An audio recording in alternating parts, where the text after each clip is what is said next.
Hey everyone, Grayson the Bard here, and welcome back for day 106 of the hunt today. And before we get into the crunchy, meaty center of today's hunt, I want to just say I realized this morning as I was getting ready that we are now, I think about 51 days technically out from Monster Hunter Wilds.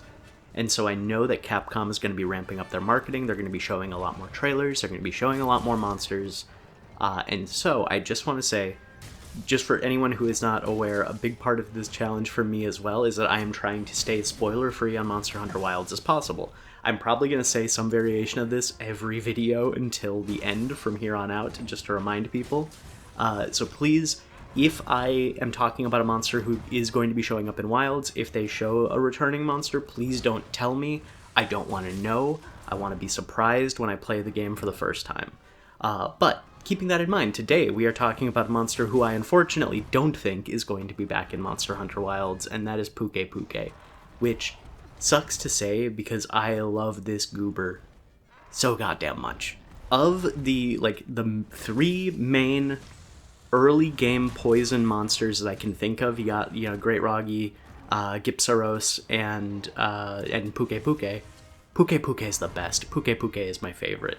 On his own, he's just a standard flying bird wyvern with, a lot of moves that those type of wyverns use. It does the running charge, it does the double tail spin, but the way it uses poison is really fun. It doesn't just spit out globs of poison at you, even though that is, one of its main moves.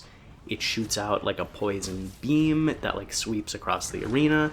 It leaves puddles of poison littered about the field that if you're not careful, you can accidentally dodge roll into and get yourself afflicted. And it, trying to think of a good way to say this, it shoots out a beam of poison from its tail that definitely you can't draw any other parallels. It farts poison at you. And I love the way that it plays with its moveset. I love how unique it feels as a monster, even though it is using a very common, very well-loved skeleton. So it has all those moves that feel familiar, while still having a good amount of things to make it feel unique.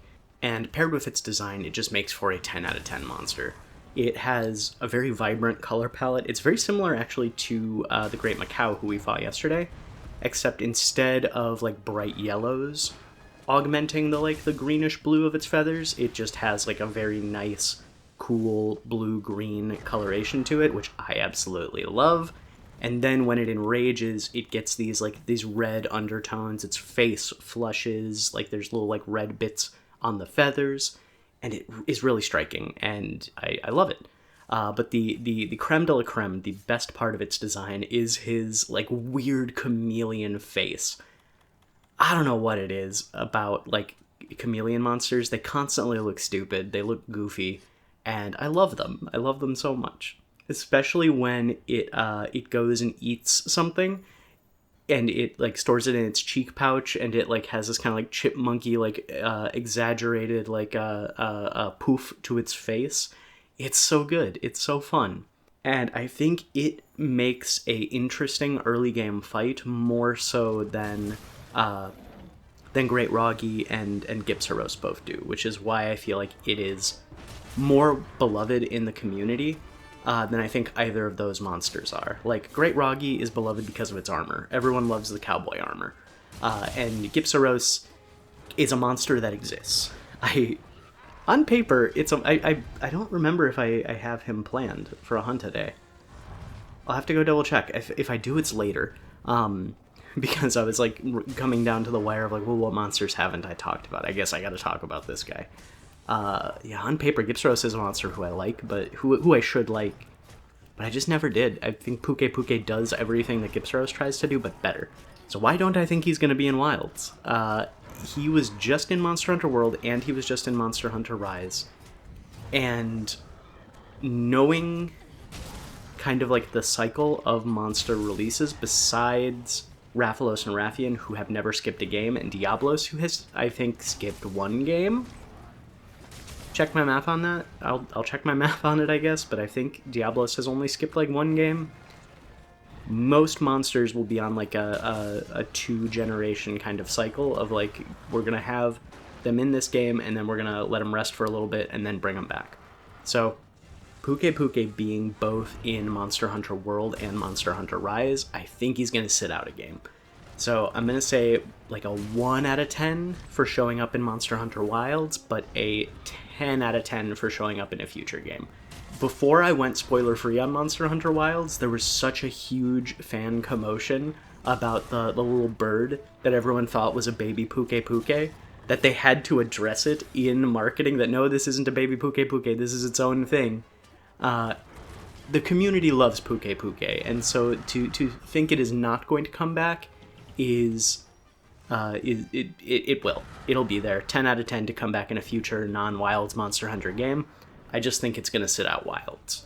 And this was a little bit of a shorter hunt, so that's where I'm going to wrap things up for today. I wanted to test out this build that I made. I was looking up kind of like some Fatalis stuff for planning out the final hunt. And I saw, like 3 pieces Raging Bracky, 2 pieces Gold Rathian is kind of like the, hey, this is a good set to get you there. So I wanted to test it out today as well. And I need to do a little more testing. I'm concerned about the damage. I'm concerned that it took me close to 10 minutes to fight a regular Pukei-Pukei. But I will keep toying around with it and see what I can do.